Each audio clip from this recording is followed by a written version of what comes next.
नमस्कार दोस्तों, मैं विवेक एक बार फिर से अपने YouTube channel stock trading technique पर आपका हार्दिक स्वागत करता हूं। दोस्तों आज देखिए निफ्टी ने जो एक लगातार 4 दिन से हायर साइड की क्लोजिंग आ रही थी, 4 भी क्यों, तकरीबन 5-6 दिन से हायर साइड पर क्लोजिंग थी। आज उस जो एक तेज़ी थी उसको ख़त्म हुई और हम आज ओपन ही नीचे हुए। और मैंने कल की वीडियो में देखिए मैंने क्या कहा था आपसे कि हम 15050 के आसपास 15,050 के आसपास हम रिवर्स पोजीशन लेंगे। ये प्रॉफिट से हम एग्जिट हुए थे और यहाँ से हम एक रिवर्स पोजीशन लेंगे, at the money call buy करके फ्यूचर सेल करेंगे। अब क्योंकि हम यहाँ तक आज के सेशन में पहुँच नहीं पाए, कल तक तो हम गए थे तकरीबन 15,030 के आसपास, ऑलमोस्ट हम कल यहाँ तक चले गए थे, लेकिन पोजीशन हमने आज लेनी थी यहाँ से रिवर्स साइड पर और हम खुले ही नीचे। आप देखिए हम खुले 14,815 के आसपास और इंट्राडे में हमने जो लो लगा दिया वो 14,750 के आसपास, 55 के आसपास। मैं SGX निफ्टी की बात कर रहा हूँ क्योंकि ये 24 आवर्स ट्रेड होती है, उसी के बिहाफ पे मैं आपसे बात कर रहा हूँ। और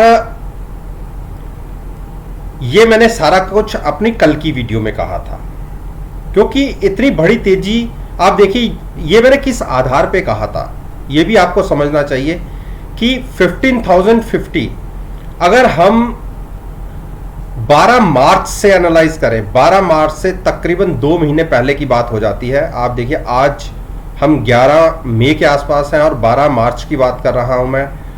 वहां से अगर देखें तो जो निफ्टी का हाई लगा है वो 15,050 के आसपास लगा, वो भी तकरीबन 5 बार। आप देखिए एक लगा 16 तारीख को, 16 मार्च, उसके बाद 2 अप्रैल, उसके बाद 8 अप्रैल और उसके बाद 29 अप्रैल और अब जो हमारा कल के दिन में लगा था 10 मई को। तो मैंने इसीलिए कहा था कि मुझे नहीं लगता कि हम इसके क्रॉस करके इसके ऊपर क्लोजिंग देंगे और मैंने ये भी कहा था कि मेरी पॉसिबिलिटी 70% की लगती है कि हम यहां से गिरावट दिखाएंगे और ऐसा देखने को भी मिला। अब यहां से क्या पॉसिबिलिटीज बनती हैं आप सभी को पता है कि एक्सपायरी, वीकली एक्सपायरी कल के 12 मई की है। रीजन है 13 तारीख की हॉलीडे है, तो कल एक्सपायरी होने की वजह से इंट्राडे में एक अच्छी मूवमेंट, वॉलेटाइल सेशन रह सकता है। और अगर मैं आपको नीचे की सपोर्ट बता देता हूं, जो पहली सपोर्ट है वो 14,775 की है। इसके नीचे अगर हमने ट्रेडिंग दी तो इमीडिएट आपको 14,700, 40,675 ये टारगेट्स दिखेंगे और एक सबसे बड़ी एक सपोर्ट निकल के आती है 14,600। किसी वजह से गिरावट अगर बड़ी हुई तो हम उसके बाद जो टारगेट निकल के आएगा वो 14,350 का होगा। अभी हम इतनी दूर की बातें नहीं करते, पहला हमारा जो टारगेट होगा नीचे की तरफ का 14,775 के नीचे अगर ट्रेडिंग मिलती है तो बिल्कुल शॉर्ट बनाइए। 14,700, 14,675 और 14,600 ये 3 टारगेट होंगे, यहां तक आप शॉर्ट ले सकते हैं। और हमें आज मायूसी हुई कि अगर एक बार स्टॉक ऊपर खुल जाता, उसके बाद करेक्शन दिख जाती तो हम एक ट्रेड ले सकते थे। चलिए कोई बात नहीं। अब बात करते हैं बैंक निफ्टी। देखिए बैंक निफ्टी ने एक पैटर्न, जैसे इसने कल की क्लोजिंग दिखाई थी और मैं कह रहा था कि बहुत अच्छी क्लोजिंग मिली है, 13,150 के ऊपर क्लोजिंग मिली थी हमें और आज हम खुले ही नीचे और इंट्राडे में वो हाई जरूर तोड़ा लेकिन फिर एक बड़ी गिरावट आई और ये कह सकते हैं कि बहुत क्रूशियल सपोर्ट है जहां पे अभी हम खड़े हुए हैं। सबसे बड़ी क्रूशियल सपोर्ट जो बनती है वो आप मान के चलिए, ये जो ब्लू लाइन आप देख रहे हैं ये बनती है और ये प्राइस है तकरीबन 32,900, 800 भी कह सकते हैं हम, 800 मान लीजिए।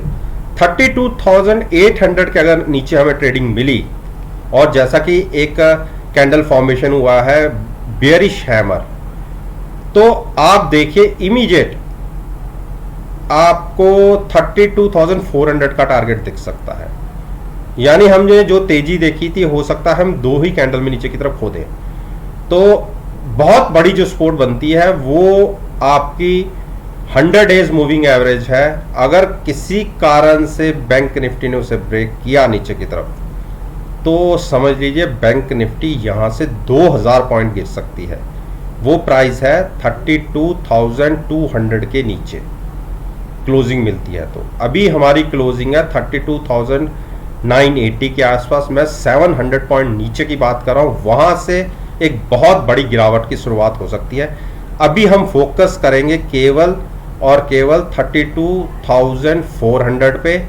अगर हम गिरावट के साथ खुलते हैं तो 400-500 पॉइंट एक बड़ी गिरावट देखने को मिल सकती है। और जिन्होंने कल पोजीशन ली भी होगी, क्योंकि हमारी क्लोजिंग 33150 के ऊपर आई थी, ये जो कैंडल आई थी, और मैंने अगले दिन बोला था कि अगर हम इसके ऊपर ट्रेडिंग करते हैं, अगर ऊपर हमें ट्रेडिंग मिलती है तो आप एट द मनी पुट के साथ लॉन्ग जाइए। ये टारगेट बताए थे मैंने 33,800 के आसपास के। देखिए खुले ही ऊपर, नहीं तो आपने बाई क्या किया होगा, खुले ही हम नीचे, हाँ इंट्राडे में गए जरूर ऊपर, लेकिन बाइंग साइड पर आपको ट्रेड नहीं मिला।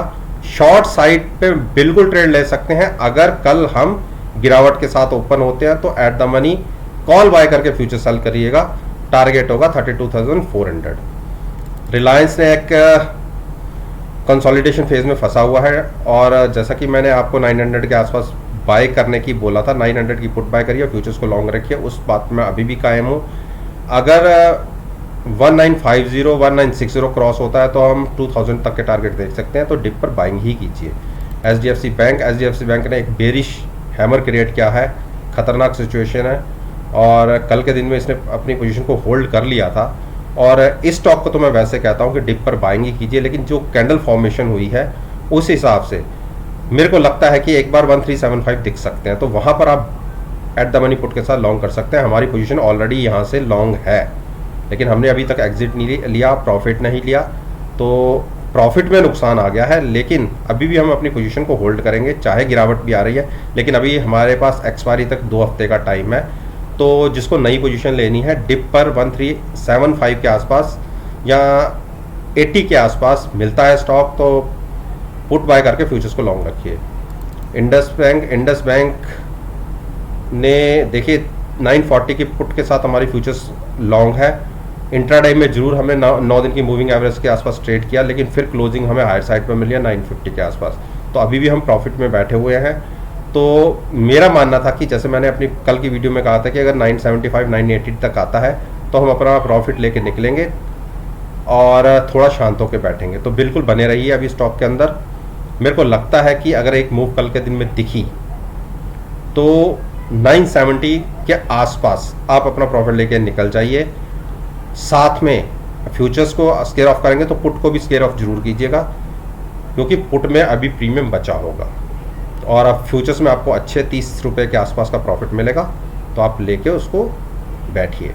एचडीएफसी को देखिए, जो इतनी लगातार एक बढ़त आ रही थी, इसको मैंने कहा था कि अवॉइड करिए, हमारे टारगेट आ चुके हैं। और डिप पर देखिए एचडीएफसी को कभी भी शॉर्ट नहीं करना, गिरावट पर बाय करिए और ऊपर निकल जाइए। मैं क्या कह रहा हूं, मैं आप नीचे 2400 2450 जहां भी आपको देखिए इतनी बड़ी हुई थी और उसका थोड़ा सी गिरावट तो बनती भी है, अभी भी आपको 2400 के आसपास मिलता है, तो बिल्कुल एट द मनी पुट के साथ फ्यूचर्स को लॉन्ग ही रखिए। गिरावट पे बाइंग कीजिए, शॉर्ट मत कीजिए इस स्टॉक को, क्योंकि ये स्टॉक एक बार अगर आपको ट्रैप कर लिया तो आपको निकलना मुश्किल हो जाएगा, क्योंकि इतनी बड़ी चाल आती है इसके अंदर।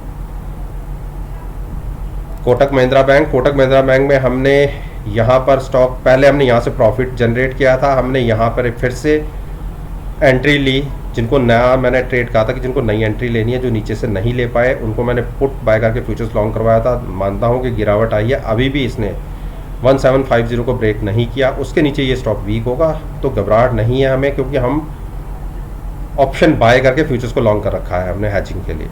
तो एक कंसोलिडेशन फेज है, नीचे से बाय करिए, ऊपर सेल करिए, और फिर गिरावट आए तो फिर बाय कीजिए।